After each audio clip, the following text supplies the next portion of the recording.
లేనయా యేసయ్యా నీ కృప నాకు చాలయ్యా,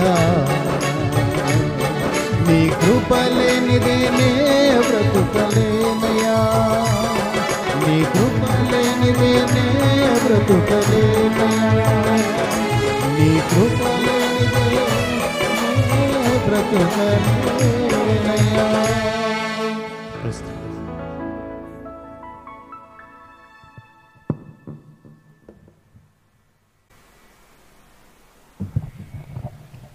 హల్లెలూయా. మరి శ్రేష్టమైన సమయానికి మనం వచ్చాం. వాక్యం నిమిత్తం ఒక ప్రార్థన చేసుకొని ముందు కొనసాగదాం. మన మధ్యలో ఉన్న సైమన్ గారు వచ్చి వాక్యం కొరకు ప్రార్థన చేస్తారు. తదుపరి దేవుని వాక్యాన్ని మనం ఆలకిద్దాం. ஸ்தோத்திரம் ஸ்தோத்திரம் ஸ்தோத்திரம் சர்வ வல்லமையுள்ள தேவா, பரிசுத்தமுள்ள தேவா, உம்மை துதிக்கிறோம், ஸ்தோத்திரிக்கிறோம் ராஜா. உம்முடைய கிருபையினால் நீர் ஆண்டவரை அழைக்கப்பட்ட ஆண்டவரை இந்த வாலிப கூட்டங்களுக்காய் கோடான கொடி ஸ்தோத்திரம் இயேசு சுவாமி. ஐயா, துதி ஆராதனோடும் ஆண்டவரை பாடலோடும் உம்முடைய நாமத்தை மகிமைப்படுத்தணும்.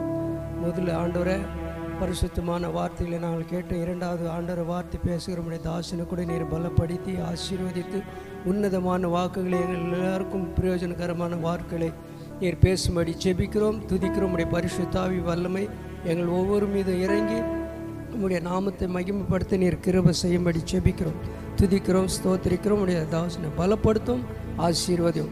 உன்னதமான கிருபையில் நீர் வழிநடத்தும்படி ரட்சகரும் மீட்பருமாய் இயேசு கிறிஸ்து மூலம் செபிக்கிறேன், பரிசுத்தமுள்ள பரமபிதாவே, ஆமென். మరి సమయంలో శ్రేష్టమైన సమయానికి వచ్చున్నాం. మరి హోసన్నా మినిస్ట్రీస్లో దేవుని చేతిలో బహుబలంగా వాడబడుచున్న దైవచనులు పాస్టర్ సాగర్ అన్న గారు మన మధ్యలో ఇవాళ రావడం చాలా సంతోషకరం.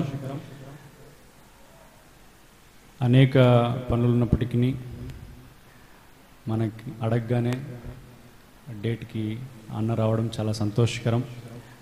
మా టీం తరఫున అన్నకి ప్రేమపూర్వకమైన వందనాలు తెలియపరుస్తున్నాను. మరి సమయంలో అన్నని స్టేజ్ మీదకి ఆహ్వానిద్దాం. అందరూ చప్పట్లు కొట్టి దేవుని నామం మహింపరుద్దాం.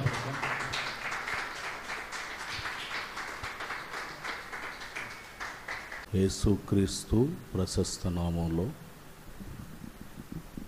షాలోమ్ ఫెయిత్ టీం వారు నిర్వర్తించినటువంటి ఈ యొక్క యవనస్తుల కూడికకి కూడి వచ్చిన మీ అందరికీ నా హృదయపూర్వకమైన వందనాలు తెలియచేయచ్చు ఉన్నాం. మరి ముఖ్యంగా బెంగళూరు పట్టణం నుండి వచ్చిన దైవజనులకు కూడా హృదయపూర్వకమైన వందనాలు తెలియచేయచ్చు ఉన్నాం. చాలా సంతోషం. ఎక్కడ ఇద్దరు ముగ్గురు నా నామమును ఏకీభవిస్తారో వారి మధ్యలో ప్రభువు ఉంటాను అని సెలవిస్తూ ఉన్నారు. విశ్వసించిన వారి జీవితాలలో ఆయన గొప్ప కార్యాలు, ఆశ్చర్యమైనటువంటి కార్యాలు జరిగించడానికి సమర్థుడు, శక్తి కలిగినటువంటి దేవుడై ఉన్నారు. గతంలో 2022 అనుకుంటాను, ఇక్కడ యవనస్తుల కూటం పెట్టినప్పుడు వచ్చాను. అది కూడా న్యూ ఇయర్లో. అప్పుడు కూడా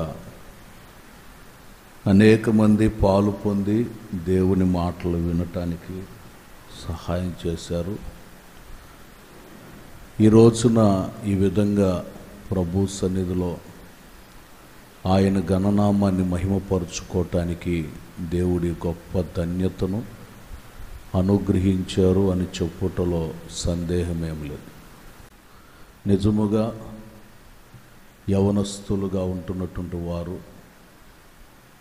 ప్రభు కొరకు చాలా అవసరమై ఉన్నారు. ఎందుకంటే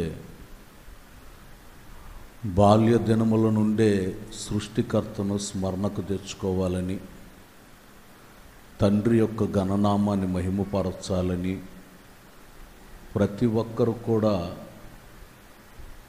ఆశించినా ఆశించకపోయినా దేవుని యొక్క ప్రణాళికలో అవన్నీ నడిపించబడాలని ఆశపడేటటువంటి అవకాశాలు. నేను కూడా చిన్న వయసులోనే ప్రభు నన్ను పరిచర్యకు పిలిచినప్పుడు ఎన్నో ఆటంకాలు ప్రభువుకు చెప్పాను. కానీ ఆయన ఒక వ్యక్తిని వాడుకోవాలి, ఒక వ్యక్తిని ప్రయోజనకరమైన పాత్రగా చేసుకోవాలి అనుకుంటే మనం ఎన్ని సాకులు చెప్పినా, ఎన్ని ఆటంకాలు కలుగు చేసినా ప్రభువు మాత్రం విడిచిపెట్టక మనల్ని ఆయన సన్నిధిలో నడిపించటానికి సమర్థుడు, శక్తి కలిగినటువంటి దేవుడై ఉన్నాడు. దేవునికి స్తోత్రం. హల్లెలూయా. దానియేలు గ్రంథం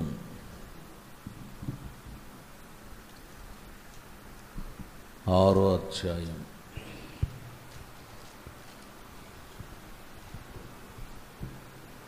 దానియేలు గ్రంథం 6వ అధ్యాయం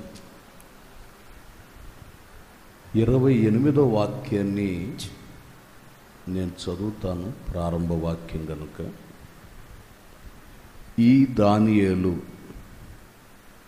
దర్యావేషు ప్రభుత్వ కాలమందును పారసికుడగు కోరేషు ప్రభుత్వ కాలమందును వర్ధిల్లెను.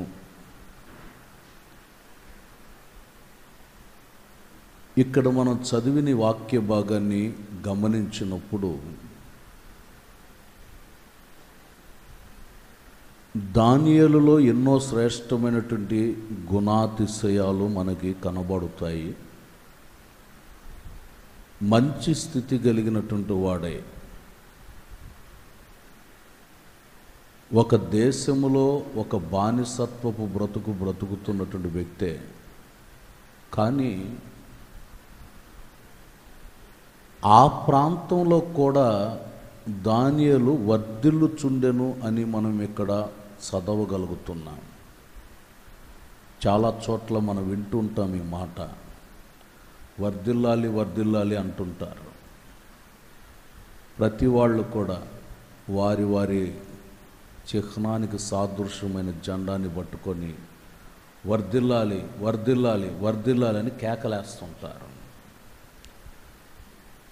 కేకలేసిన ప్రతి ఒక్కరు వర్ధిల్లుతున్నారా అని అంటే అరిసినంతసేపు అరిసి చెమటలు పట్టి నెమ్మది లేకుండా కూర్చునే వాళ్ళు లేకపోలేదు. కానీ దేవుని సన్నిధిలో ఒక వ్యక్తి వర్ధిల్లుట అనేది చాలా ప్రాముఖ్యమైనటువంటి విషయం. సహజంగా చాలామంది మనం గమనిస్తూ ఉంటాం, సంఘాల్లో కూడా మనం గమనిస్తూ ఉంటాం. పాటలు పాడుతారు, వాక్యం చదువుతారు, ప్రయాసపడుతారు, పోరాడుతుంటారు, అన్నీ చేస్తూ ఉంటారు. కానీ చేయవలసినటువంటి ప్రార్థన, దేవుని సన్నిధిలో ఏకీభవించి చేయవలసిన ప్రార్థన, ఈ ప్రార్థన అనే అంశానికి వచ్చేసరికి కొంచెం ఇబ్బంది పడి అంతగా దానికి ప్రాధాన్యత ఇవ్వరు. సమస్త విషయాలకి ప్రాధాన్యత ఉంటుంది, కానీ దేవుని సన్నిధిలో చేరి ప్రార్థించటానికి మాత్రమే ప్రాధాన్యతనివ్వనటువంటి వాళ్ళు కనబడుతూ ఉంటారు. అయితే దానియేలును గురించి చక్కటి మాటలు మనకి కనబడుతుంది. ఇతడు వర్ధిల్లుతున్నాడట, సరైనటువంటి రీతిలో వర్ధిల్లేటటువంటి అనుభవాన్ని మనం గుర్తించగలుగుతున్నాం. ఇతడు వర్ధిల్లటానికి ప్రబలమైన కారణాలు ఏమిటి? క్లుప్తంగా 4 విషయాలు చెప్తాను. దానియేలు వర్ధిల్లటానికి కారణం ఏమిటి? దానియేలు గ్రంథంలో మనం గమనిస్తే, 1 తీర్మానము. దానియేలు తీర్మానం, మంచి తీర్మానం చేశాడు దానియేలు. దానియేలు గ్రంథం 1వ అధ్యాయం 8వ వాక్యాన్ని చదువుతారు. దానియేలు గ్రంథం 1వ అధ్యాయం 8వ వాక్యం. రాజు భుజించు భోజనమును పానము చేయు ద్రాక్షరసమును పుచ్చుకొని తన్ను అపవిత్రపరచుకొనకూడదని దానియేలు ఉద్దేశించి తాను అపవిత్రుడు కాకుండానట్లు వాటిని పుచ్చుకొనకుండా సెలవిమ్మని నపుంసకుల అధిపతిని వేడుకొనగా, ఇక్కడ మనం గమనించినటువంటి వాక్యాన్ని గమనిస్తే రాజు ఆస్థానములోనికి వెళ్ళారు, చాలామంది బానిసలుగా వెళ్ళారు అక్కడికి.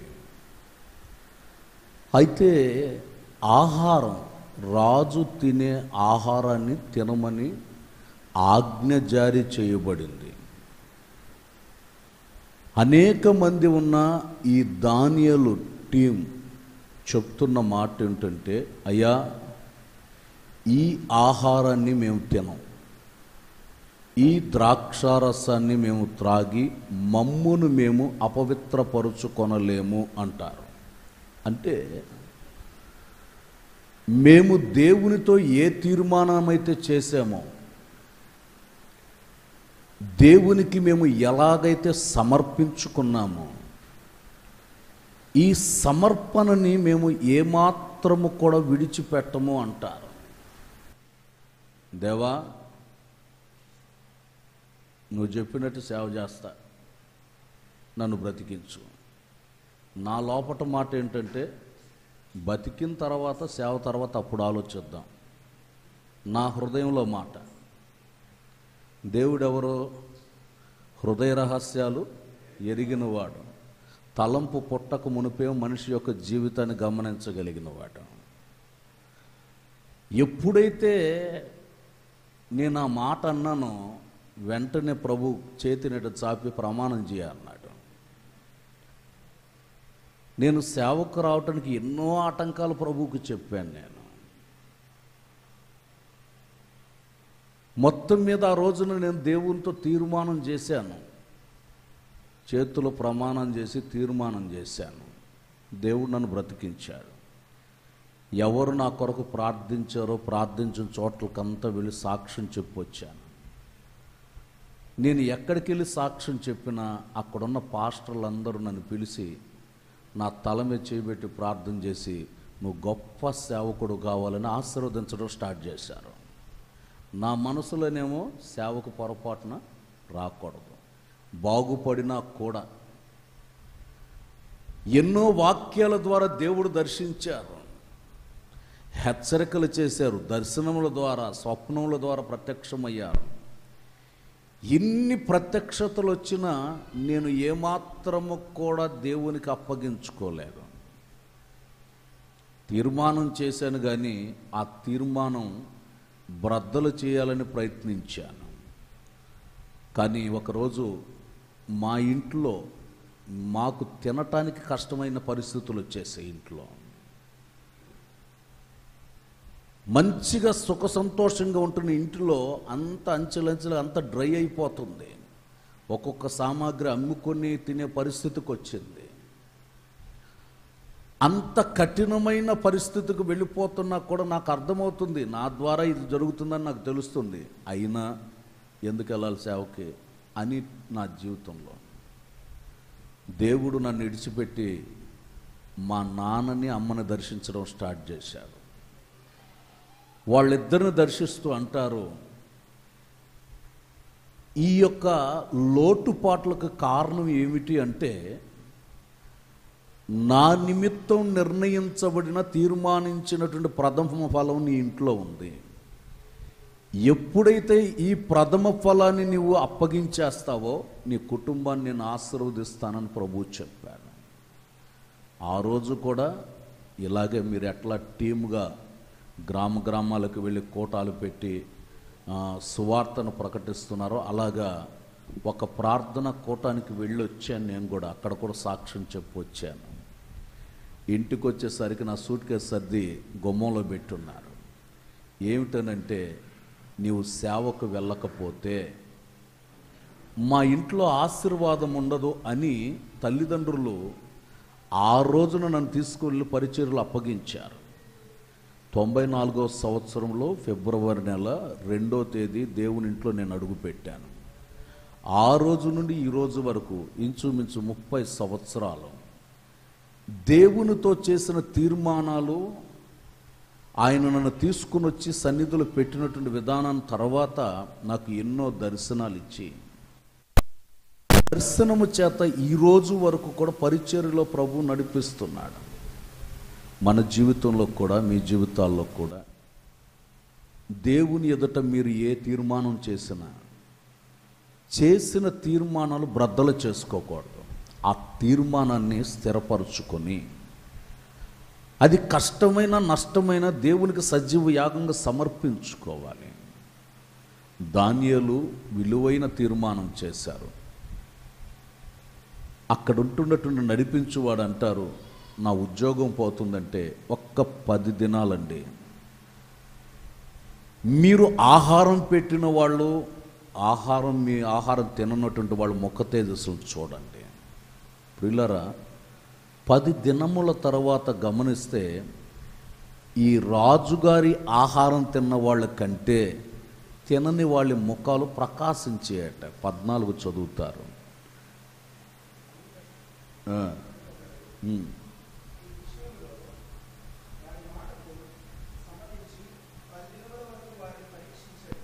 పది దినములైన పిమ్మట వారి ముఖములు రాజు భోజనము భుజించు బాలురందరి ముఖముల కంటే సౌందర్యముగాను కలగాను కనబడగా. దేవునికి స్తోత్రం. హల్లెలూయా, హల్లెలూయా. ఆహారము ద్వారానో ద్రాక్షారసము ద్వారానో ముఖం కలగా కనబడట్లే. వీళ్ళు ప్రార్థనా వీరులు గనుక దేవుని సన్నిధిలో తమ తీర్మానాన్ని బ్రద్దలు చేసుకోకుండా స్థిరపరచబడ్డారు గనుక అడుగు పెట్టినటువంటి ఆ స్థలములో దేవుడు వీళ్ళ ముఖాలు ప్రకాశించేటట్లు, ముఖం ప్రకాశించాలంటే ప్రార్థన చాలా ప్రాముఖ్యమైనది. మనకి ఎంత బిజీ వర్క్ ఉన్నా వ్యక్తిగతంగా కొంత సమయం ప్రార్థనకి కేటాయించుకోవాలి. దేవునితో మనం సంభాషించడానికి ఒక అవకాశాన్ని పెట్టుకొని వాక్య పరిశోధన చేసుకుంటూ దేవుని సన్నిధిలో మనం ప్రార్థిస్తే ప్రభువుకు సన్నిహిత సంబంధం ఏర్పరచబడితే మన ముఖ తేజస్సు చూడండి చాలా చోట్ల మనం గమనించగలుగుతాం. క్రీస్తుని ఆరాధించే వాళ్ళ ముఖాలు మనం ఎక్కడున్నా, బస్టాండ్లో ఉన్నా, రైల్వే స్టేషన్లో ఉన్నా, ఎక్కడన్నా నిలబడినప్పుడు మార్కెట్లోకి అట్లా వెళ్ళినా కూడా వీళ్ళు క్రీస్తుని ఆరాధించే వాళ్ళ కాదా అని బైబుల్ చూడాల్సిన అవసరం లేదు. ముఖ ప్రకాశం వాళ్ళ ముఖాలు చూసినప్పుడు మనకు అనిపిస్తుంది క్రైస్తవులు అని. ఎందుకనంటే దేవునితో ఉంటున్నటువంటి ఆ తీర్మానాన్ని బట్టి మనం అనేకమైనటువంటి వ్యక్తులకు ఎలా ఉండాలంటే ప్రకాశవంతమైనటువంటి వ్యక్తులుగా. దేవునికి స్తోత్రం. హల్లెలూయా. ప్రకాశించాలంటే ముఖం మెరుగు చేసుకోవటానికి కావాల్సినన్ని మనం వేస్తే ముఖం ప్రకాశించదు. దేవుని వాక్యాన్ని బాగా పరిశోధించి ప్రభువుతో సన్నిహిత సంబంధం ఉండి బాగా ప్రార్థన చేసుకుంటూ ఉంటే మన ముఖాలు ప్రకాశవంతంగా మార్చబడతాయి. తీర్మానం ఎక్కడ బ్రద్దలు కాకూడదు. దేవునితో చేసుకుంటున్న తీర్మానాలు ఎక్కడ బ్రద్దలు కాకుండా ఆ తీర్మానాన్ని స్థిరపరుచుకొని మనం నడిపించబడే వ్యక్తులుగా మార్చబడాలి. దేవునికి స్తోత్రం. రెండో విషయం చెప్తాను. 2, దానియేలు ఆత్మీయులతో సహవాసం చేశాడు. దానియేలు ఆత్మీయులతో సహవాసం చేశాడు. దానియేలు గ్రంథం 2వ అధ్యాయం 17వ వాక్యాన్ని చదువుతారు. అప్పుడు దానియేలు చదువుమా. అప్పుడు దానియేలు తన ఇంటికి పోయి తన స్నేహితులైన హనన్యాకును మిషాయేలుకును అజర్యాకును సంగతి తెలియజేసి. ఇక్కడ మనం గమనిస్తే దేశములో ఒక కలవరం రేగింది. రాజు సన్నిధికి పిలిచారు. తెలివి గల వాళ్ళు వచ్చారు, జ్ఞానం గల వాళ్ళు వచ్చారు, విద్య నేర్చుకున్న వాళ్ళు వచ్చారు, మాంత్రికులు వచ్చారు, తత్వజ్ఞానం కలిగినటువంటి వాళ్ళు వచ్చారు, రకరకాలైనటువంటి ఆలోచనలు చెప్పే వాళ్ళందరూ వచ్చి చేరారు. రాజుగారు అంటారు, నేను కలగన్నాను, కల మర్చిపోయాను, నాకు కల చెప్పాలి, కలభావం కూడా చెప్పాలి అన్నాడు. వచ్చినటువంటి మంచి జ్ఞానవంతులు తెలివితేటలు గల వాళ్ళందరూ కూడా కుదరదండి, కళ చెప్తేనే కదా భావం చెప్పడానికి వీలవుతుంది. ఆయన ఆగ్రహం తెచ్చుకున్నట్టు వీళ్ళ మీద. అప్పుడు దానియేలు ఆయన అడుగుతారు, కొంత సమయం మాకు ఇస్తే నేను కళని కలభావాన్ని కూడా చెప్తాను, కొంచెం సమయం, ఒక కొద్ది సమయం మాకు కావాలి. ఆ సమయాన్ని ఇచ్చినప్పుడు తిన్నగా ఇంటికి వెళ్ళి ఈ ముగ్గురు స్నేహితుల్ని పిలుచుకున్నాడట. వీళ్ళు ప్రార్థన టీం, వీళ్ళు.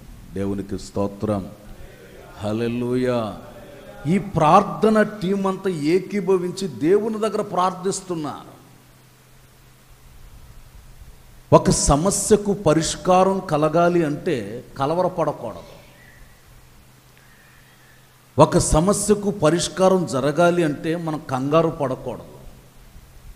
ఏ సమస్య వచ్చినా ఒకటే, దేవుని పాదాల దగ్గర చేరి ప్రార్థించాలి.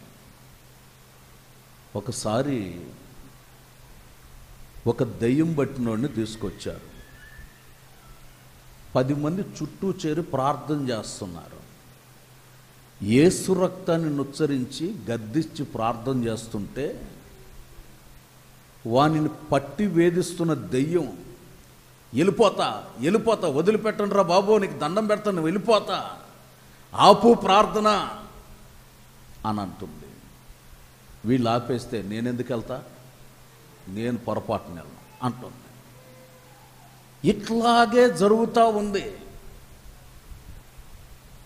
ఈ 10 మంది ప్రార్థన చేస్తున్నా వాళ్ళల్లో ఒకడున్నాడు, వాడికి ప్రార్థన చేస్తే దెయ్యాలు పోతాయా, ప్రార్థన చేస్తే అద్భుతాలు జరుగుతాయా, ప్రార్థన చేస్తే మేలు జరుగుతాయా, ఇది ఆది అపోస్తల దినాల్లో జరిగాయి, ఇప్పుడు జరుగుతాయా అని ఈ 10 మందిలో ఒకడు ఆత్మవిశ్వాసం లేదు, వాడికి అవిశ్వాసి.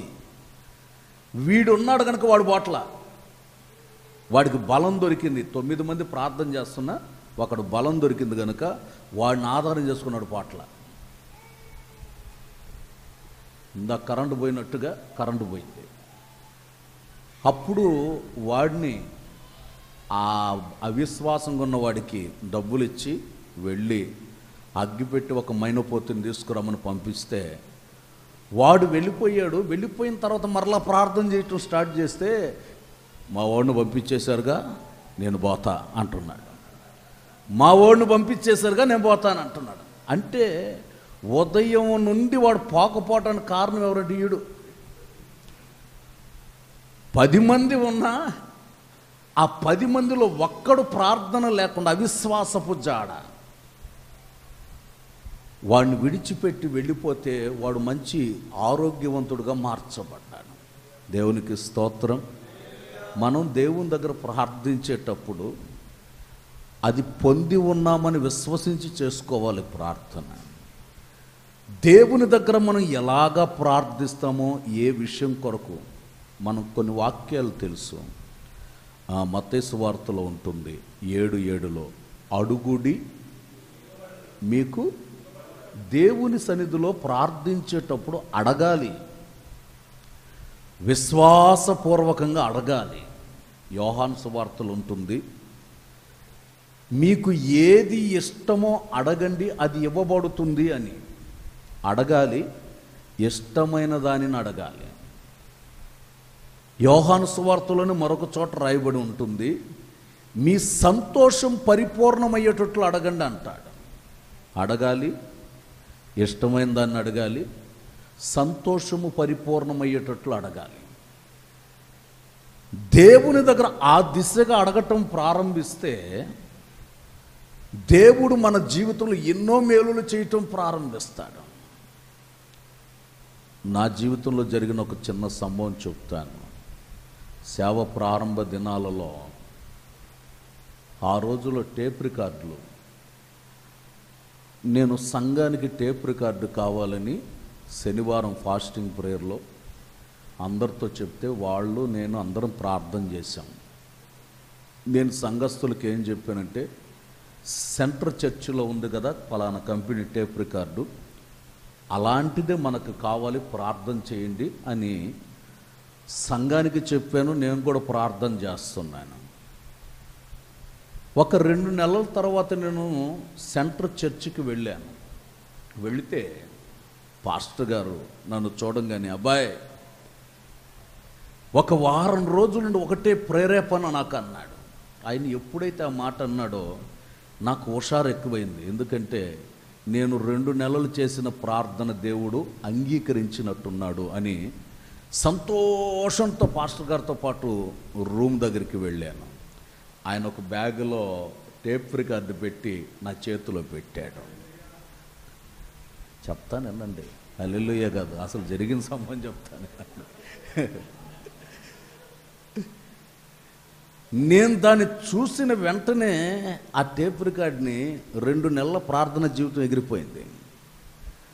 ఆటో దగ్గర నుండి పాస్టర్ గారితో పాటు ఇంట్లో దాకా వెళ్ళిన పరిస్థితి అది పోయింది. మొత్తం సంతోషం లేదు. ఇక టేప్ రికార్డు తీసుకొని వచ్చి తిన్నగా చర్చిలో బలిపీఠం దగ్గరకు వచ్చి దేవునితో గొడవాడుతున్నాను.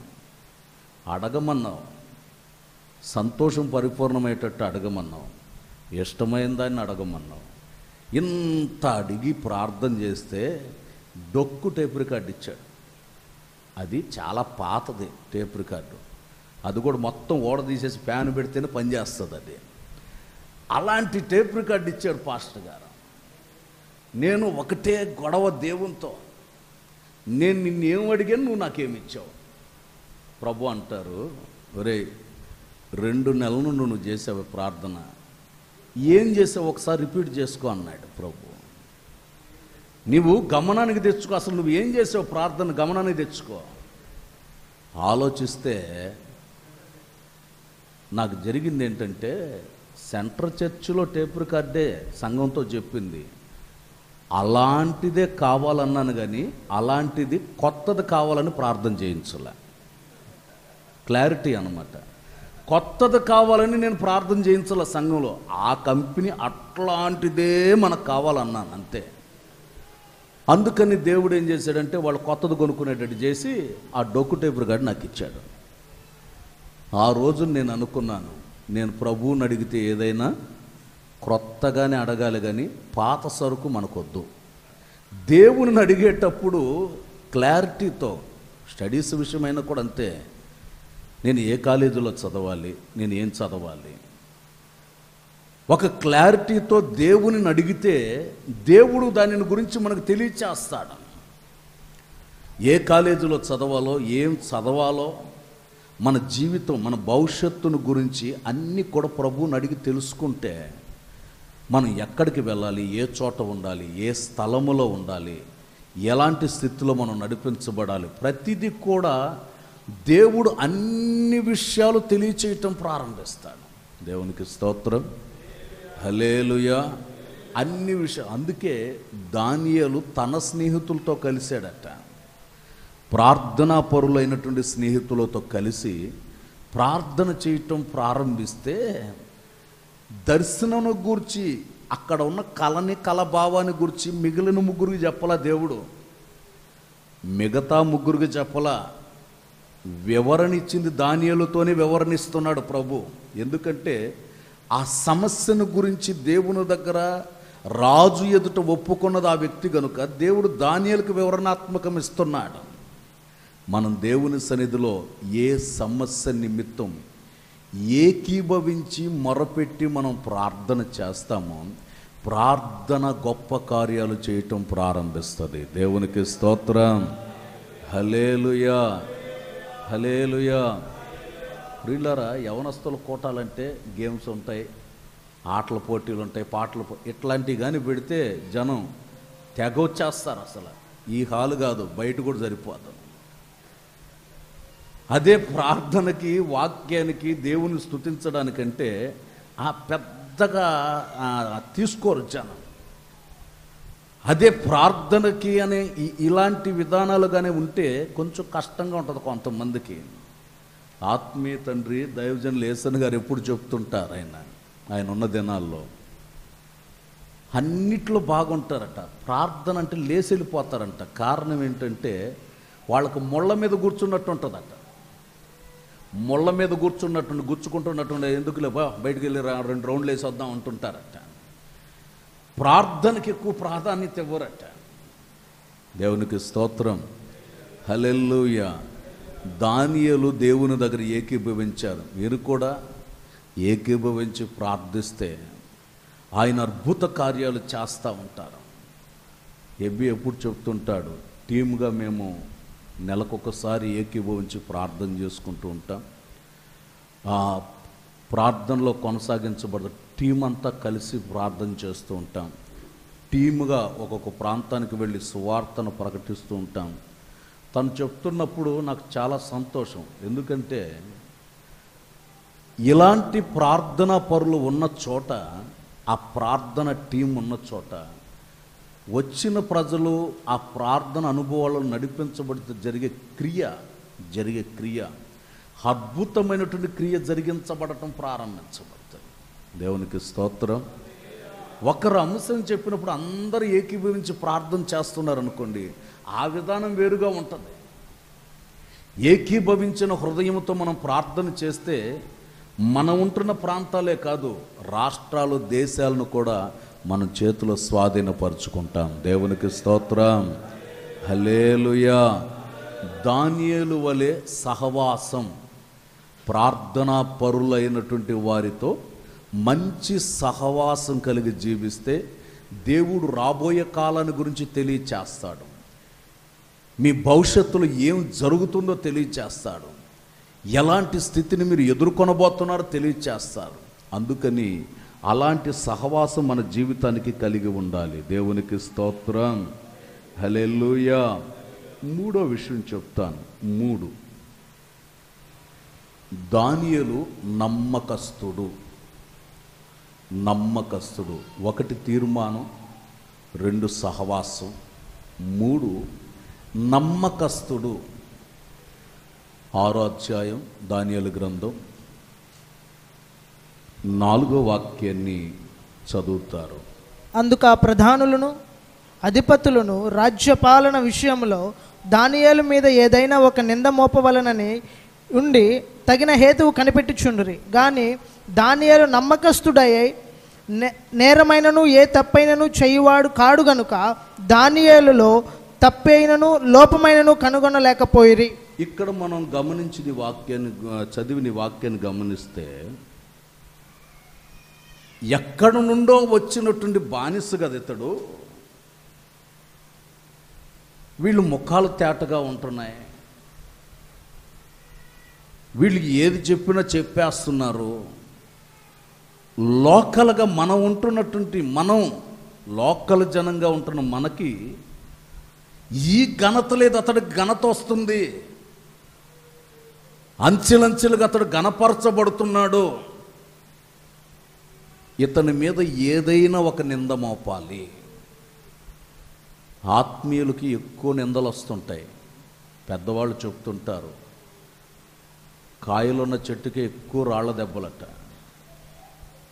చెట్టు నిండా కాయలుంటే అటుపోయేవాడు ఇటుపోయేవాడు రాయితో కొట్టి కాయలను రాల్చాలని ప్రయత్నం చేస్తుంటాడు. ఆత్మీయులకి ఎప్పుడు ఇలాంటి దెబ్బలు తగులుతూనే ఉంటాయి. దానియేలు మీద ఏదైనా ఒక నింద, తప్పు మోపటానికి ప్రయత్నం చేస్తున్నారట. అయితే దానియేలు భయపడలేదట.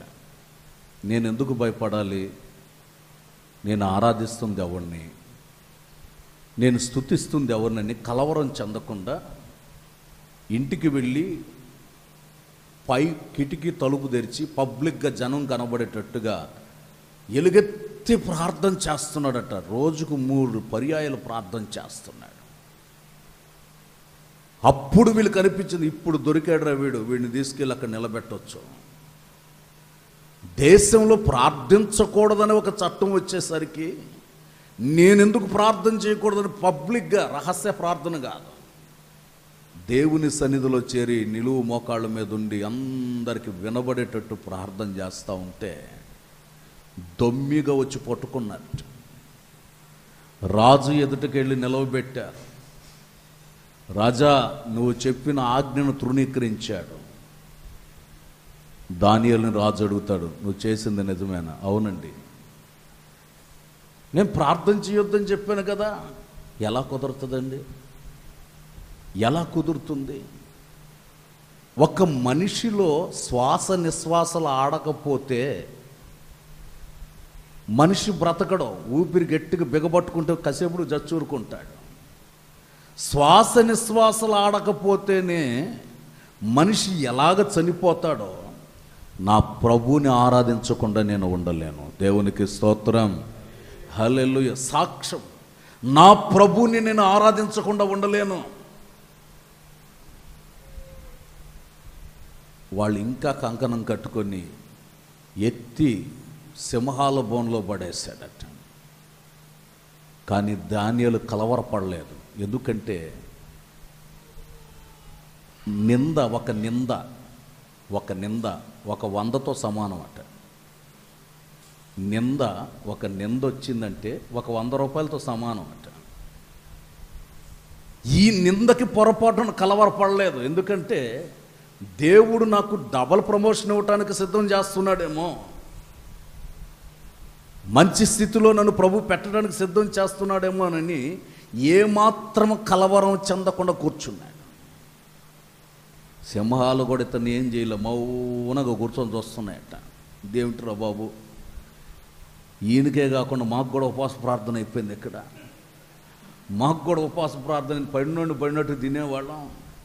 ఇప్పుడు ఆ అవకాశం కూడా లేదు. ఎక్కడి నుండి వచ్చాడు ఈయన, ఎట్లా ఉన్నాడు అని చెప్పి అవి కూడా విచిత్రంగా చూస్తున్నాయి, మౌనంగా నోరు కట్టుకొని చూస్తున్నాయి.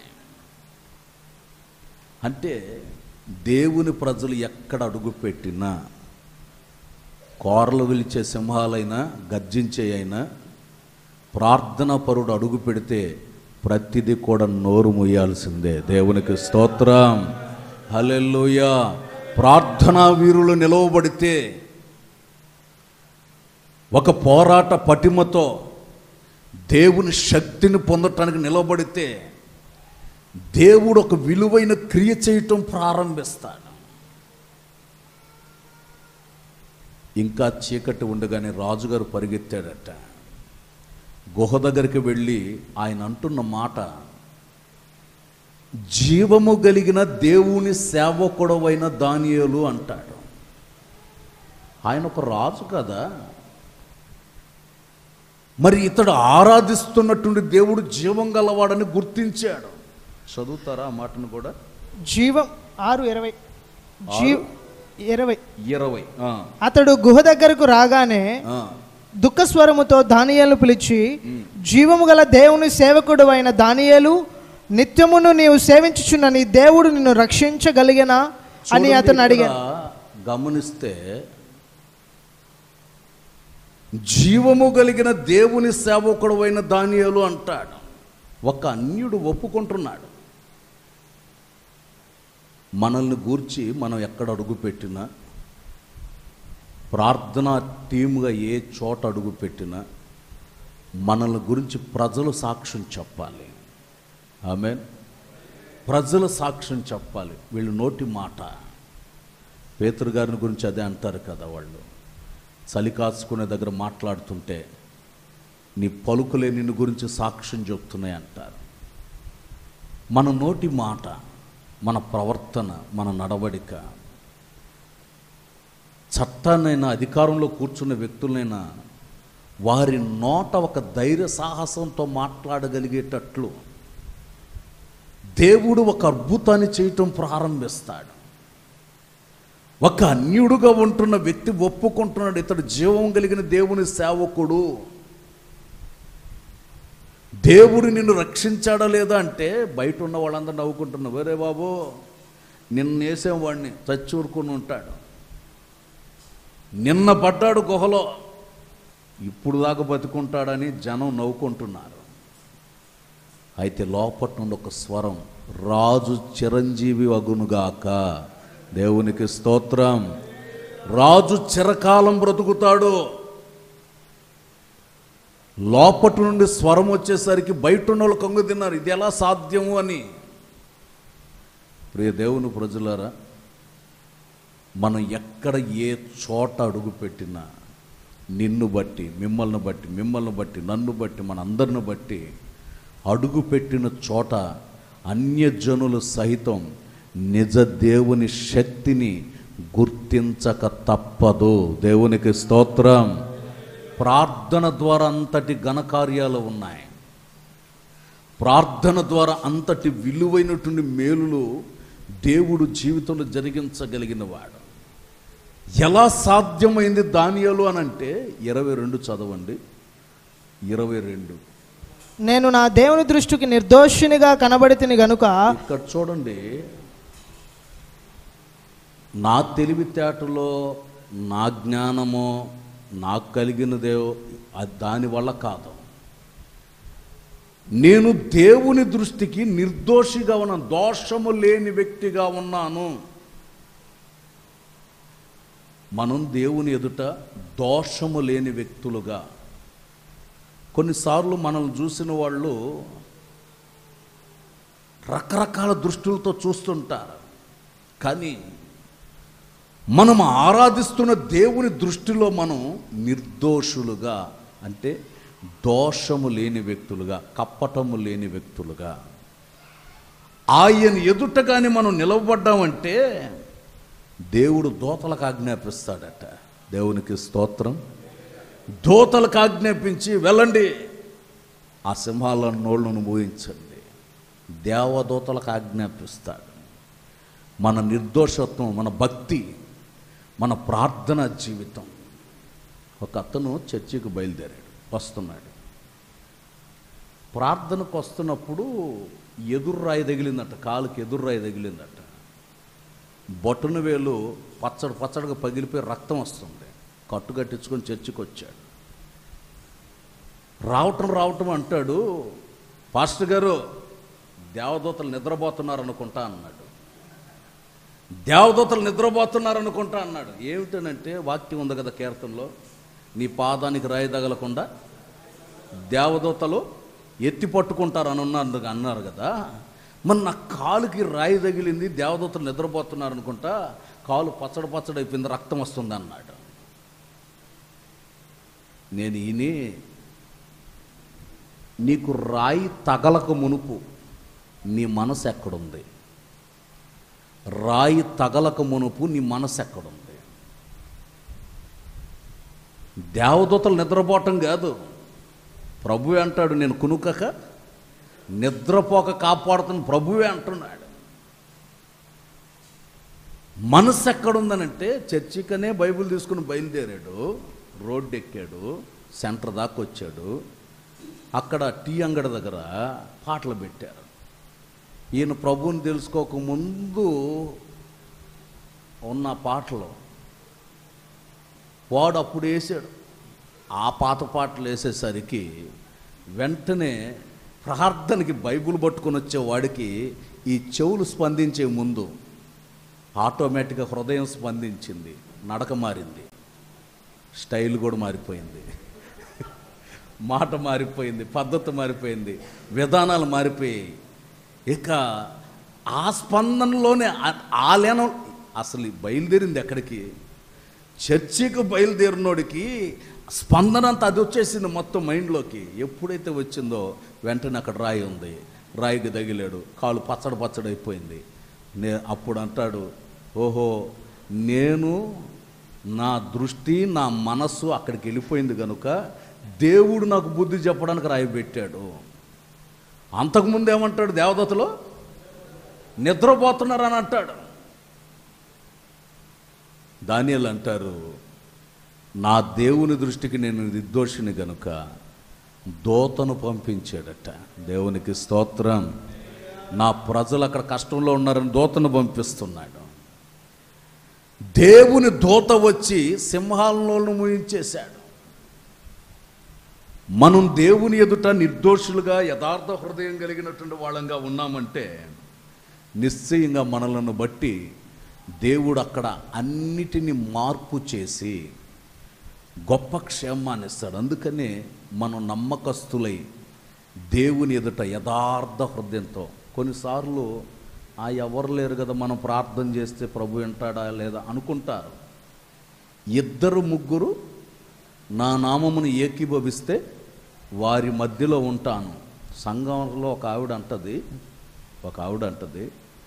2-3 అన్నారు కదా పాస్టర్ గారు, మా ఇంట్లో నేను ఒక్కదాన్ని చర్చికి వస్తున్నాను, 2-3 కూడినప్పుడు ప్రార్థన చేసుకుంటాంలే అని అంటుంది. నేనన్నాను 2-3 అంటే తండ్రి అయిన దేవుడు, కుమారుడైన యేసయ్య, పరిశుద్ధాత్మ దేవుడు, సైన్యం వచ్చి నీతో కూడా ఏకీభవిస్తారు.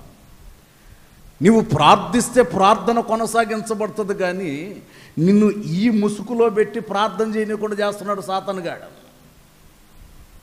ఒక్కరు మోకరించిన 10 మంది మోకరించిన ఆ ప్రార్థనలో జయం కలుగుతుంది. దేవునికి స్తోత్రం. చివరి మాట కూడా చెప్పి ముగిస్తాను. చివరి మాట, దానియేలు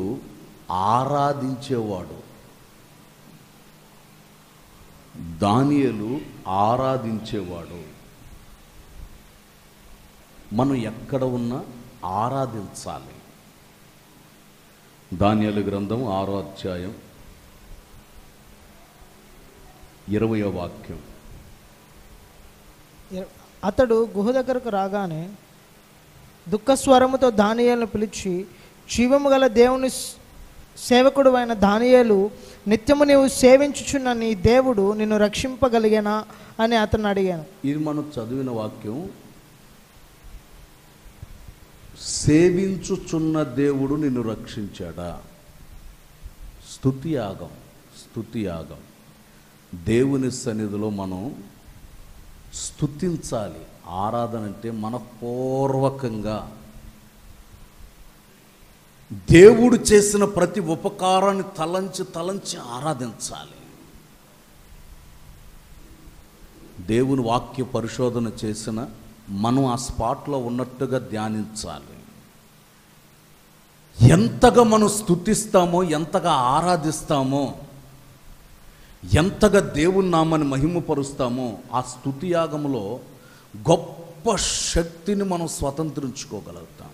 దేవునికి స్తోత్రం.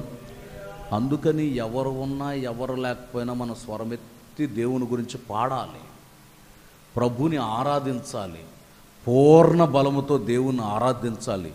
పూర్ణ మనస్సుతో దేవుని ఆరాధిస్తే ఆరాధన ద్వారా దేవుడు అద్భుతమైనటువంటి కార్యాన్ని చేయటం ప్రారంభిస్తారు. సమరయ స్త్రీ అదే అడుగుతారు ప్రభుని, మేము ఆ కొండ మీద ఈ కొండ మీద ఆరాధన చేస్తున్నాం, మరి మేము ఎక్కడ ఆరాధించాలి అని అంటుంటే ప్రభు అంటారు, కొండల మీద ఆరాధించే రోజులు కాదు, ఆత్మతో సత్యముతో ఆరాధించేటటువంటి దినము వచ్చింది, అది వచ్చేసింది అంటాడు. ఆత్మతో సత్యముతో, పరిశుద్ధాత్మతో, సత్యం అంటే యేసుక్రీస్తుని తలంచి స్తుతించి ఆరాధించటం. కొందరిని చూడండి, కావాలంటే ఇయర్ ఫోన్స్ పెట్టుకుని ఒక్కడే నవ్వుకుంటుంటాడు, ఒక్కడే ఎంజాయ్ చేస్తుంటాడు. ఏమిటి ఎంజాయ్ చేస్తున్నాడంటే వాడికి ఏదో గుర్తొచ్చి ఉంటుంది, దాన్ని బట్టి ఎంజాయ్ చేస్తుంటాడు. గుర్తొచ్చిన వాటినో లేకపోతే వేరొక రూపాలనో మన జీవితంలో పెట్టుకుని ఆరాధించటం కాదు. ప్రభువును ఆరాధిస్తే మన జీవితానికి మంచి ఆరోగ్యం కలుగుతుంది. ప్రభువును ఆరాధిస్తే ఆరాధించే ప్రజలు ఉన్న చోట శత్రు పునాదులు కూడా కదిలించబడతాయి. దేవునికి స్తోత్రం. దానియేలు, పౌలు, శీలలు ప్రభువుని స్తుతిస్తూ ఉంటే, పాటలు పాడుతుంటే పునాదులు కదిలించబడినట్టుగా మనం గమనించగలుగుతున్నాం. పునాదులు కదిలించబడినట్లుగా మనం దేవుని సన్నిధిలో ప్రార్థిస్తే శత్రు పునాదులని బ్రద్దలైపోయి కదిలించబడి మన జీవితంలో మనం క్షేమాన్ని పొందేటటువంటి వ్యక్తులుగా మనం కనబడతాం. అందుకని ప్రైజింగ్ ఖచ్చితంగా, స్తుతి ఆరాధన ఖచ్చితంగా ఉండాలి.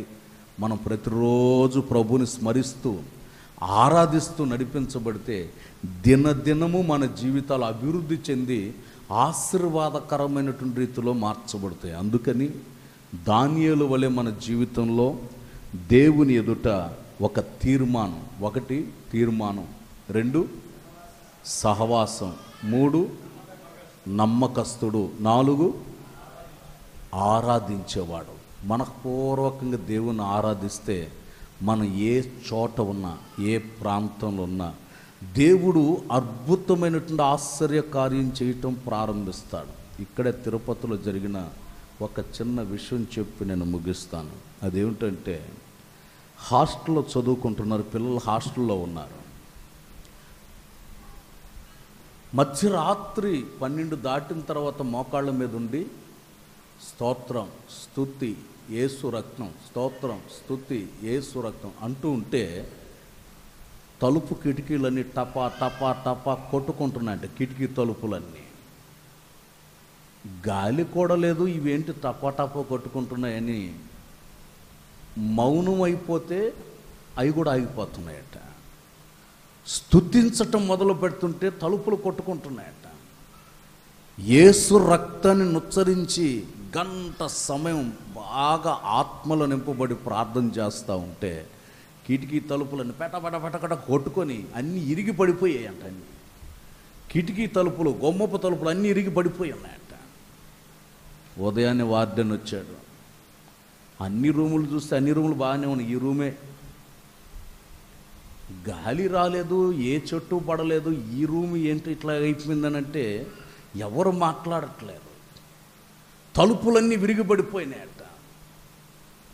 అక్కడ చదువుతున్న కాలేజీలో హాస్టల్లో ఉన్న పిల్లలు చెప్తారు, యేసయ్యను స్తుతించామండి, ఆ తలుపులు విరిగిపడిపోయాయి, మేము ప్రశాంతంగా ఉండగలిగేటట్లు ప్రభు మా జీవితంలో చేశాడు. దేవునికి స్తోత్రం.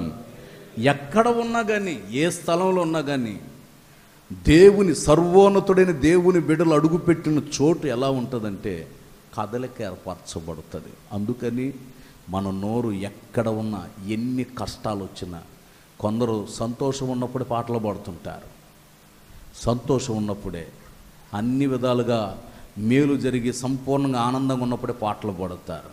కానీ మనం దేవుని సన్నిధిలో అన్ని సమయంలో కష్టమైన, బాధ అయినా, ఇరుకొచ్చినా, ఇబ్బందులు వచ్చినా, ఎటువంటి పరిస్థితులు వచ్చినా ప్రభువుని స్తుతిస్తూ ఆరాధిస్తూ నడిపించబడితే ఆయన మన జీవితంలో మేలు చేయటం ప్రారంభిస్తాడు. అలాంటి ధన్యత మీ అందరికీ యేసయ్య అనుగ్రహించునుగాక. ఈ మాటలు ప్రభు మీ వినికిడిలో స్థిరపరచునుగాక.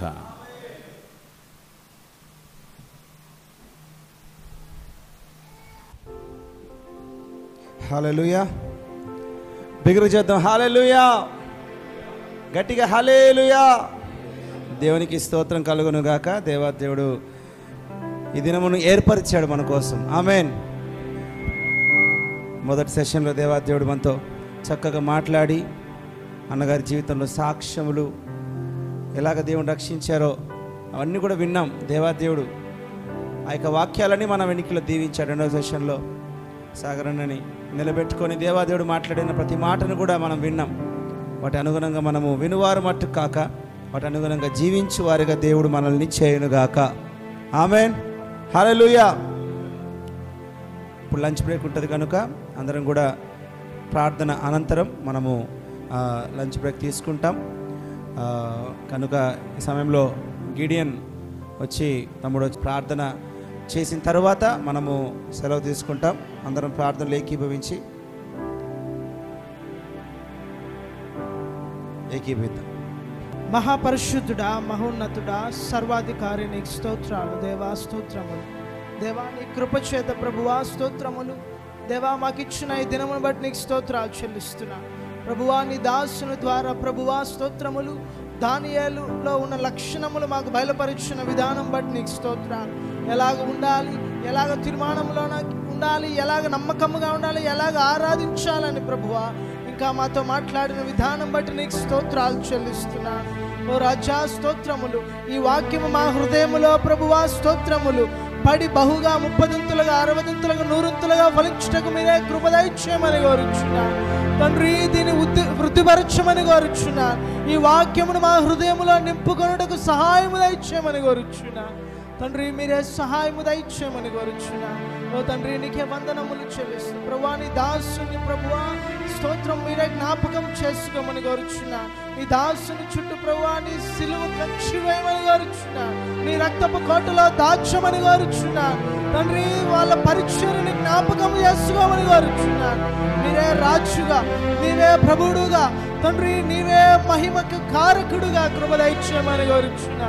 ప్రభువా నీ గొప్ప ఆశీర్వాదములు నీ దాసుడికి మెండుగా కలుగునుగాక ప్రభువా. తండ్రి మీరు చేస్తున్నారు అందుబట్టి నీకు స్తోత్రాలు చెల్లిస్తూ ప్రభువా ముందున్న సెషన్స్ కూడా మీ చేతులకు అప్పగిస్తూ మీరే మహిమ పొందమని, మీరే ఘనత పొందమని నీకే అప్పగిస్తూ నజరేయుడైన యేసుక్రీస్తు పరిశుద్ధ నామములో అడిగి వేడుకొనుచున్నాను మా తండ్రి, ఆమేన్. దేవుని మహిమ పరుద్దాం. హల్లెలూయా, హల్లెలూయా.